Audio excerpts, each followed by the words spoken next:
Well, hello everyone. Welcome to your weekly tech update, the show that explores the newest, coolest, and yes, sometimes just downright crazy side of the interwebs. I am your gamer geek, Ray McNeil. Coming up on the program today, NASA's OSIRIS-REx has landed samples of asteroid Bennu on Earth after a historic 4 billion mile journey.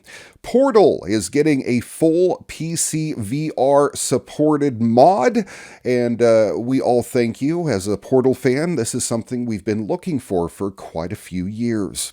Happening in this week's What the Just Your Average Aussie Commute, a Northern Territory tour guide has revealed what peak hour looks like in the national park that he patrols. And of course, we'll wrap up the program with this week's Moment of Joy. All that and a whole lot more coming up on today's edition of your weekly tech update. Next.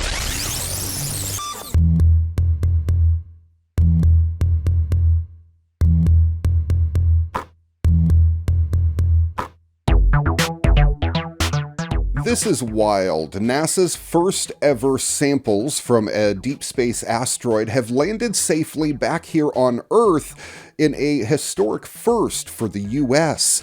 In a mid-morning operation at the U.S. Army's Dugway Proving Ground in the arid Utah desert, teams with NASA and the U.S. Air Force successfully recovered a space capsule with samples of asteroid Bennu taken by the agency's OSIRIS-REx spacecraft back in 2020.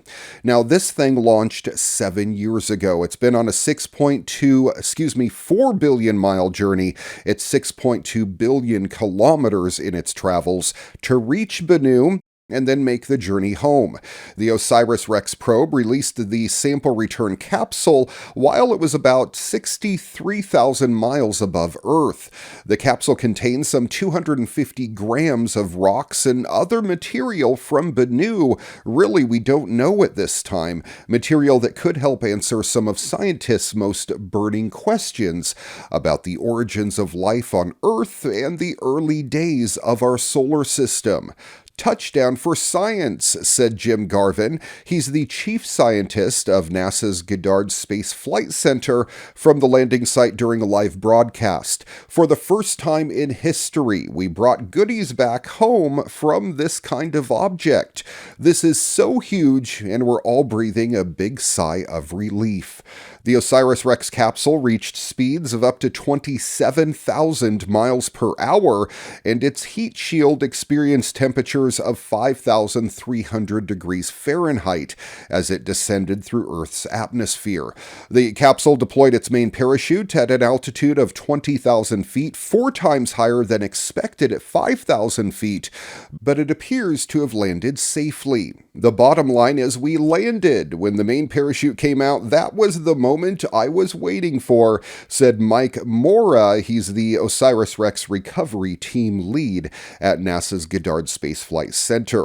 As the sample return capsule floated down to the desert floor of the U.S. Department of Defense's Utah Test and Training Range, the capsule cooled down enough so that the U.S. Air Force personnel could approach it after locating it. The descent from the edge of the atmosphere to the desert sands took under 10 minutes in total to end a 4 billion mile journey. The $1 billion OSIRIS-REx mission, launched in 2016, arrived at Bennu in 2018 and collected samples of the asteroid in 2020. Boy, did we stick the landing, said Dante Loretta. He's the principal investigator of the OSIRIS-REx mission. Once on the ground, the capsule and surrounding area was examined to make sure it was safe for OSIRIS-REx team members and recovery personnel to approach and examine the capsule.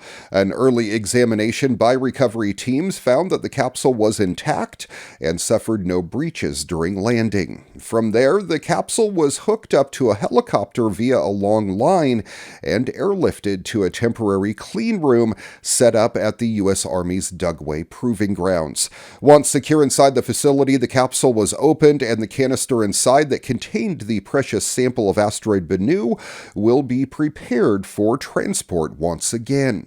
The asteroid material will be loaded onto an aircraft and flown to NASA's Johnson Space Center in Houston, where a newly built facility is waiting for it. The agency's Astro Materials Research and Exploration Science Division, or ARIS. Congratulations to the entire OSIRIS-REx team. You did it.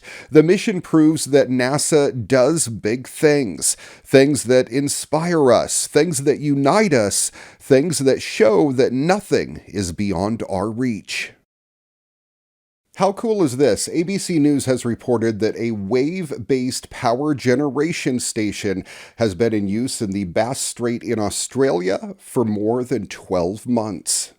According to the U.S. Energy Information Administration, the annual energy potential of waves off the coast of the U.S. is 2.64 trillion kilowatt hours, roughly 66% of the country's annual power generation. Abundantly available throughout the year, sea waves can be a valuable addition to the growing list of renewable resources of energy that we are tapping into to reduce our dependence on fossil fuels. However, there's a significant problem. Scientists have not been able to arrive at an optimal design to harness energy from the waves. While some have attempted to use bobbing buoys, others have tried to tap into the pressure differences on the sea floor as the waves pass overhead to generate power, all to not so acceptable results. Wave Swell's first energy generator unit is different because it has a blowhole design. Named the UniWave 200 generator with a whopping cost of $12 million, it's been extensively tested at the Australian Maritime College, according to the ABC News report. Although the generator is designed to be used in the seas, it has no moving parts inside the water. Instead, it uses an oscillating water column design that mimics a blowhole.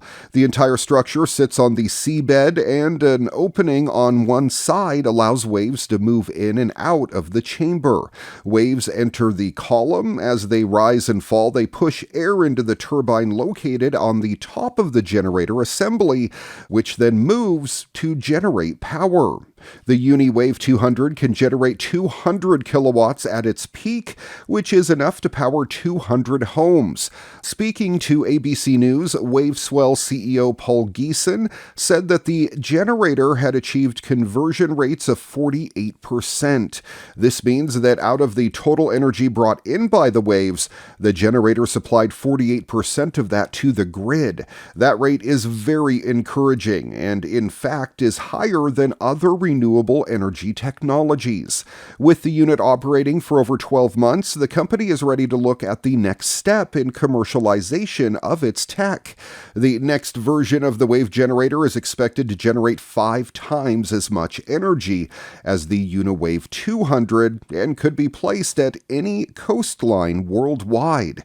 The wave generators could also be part of the breakwater or seawalls that nations are preparing to build as the sea levels rise and coasts erode. After a successful demo, interest in the technology has come from different world regions. However, there is also the stigma of other projects in this domain.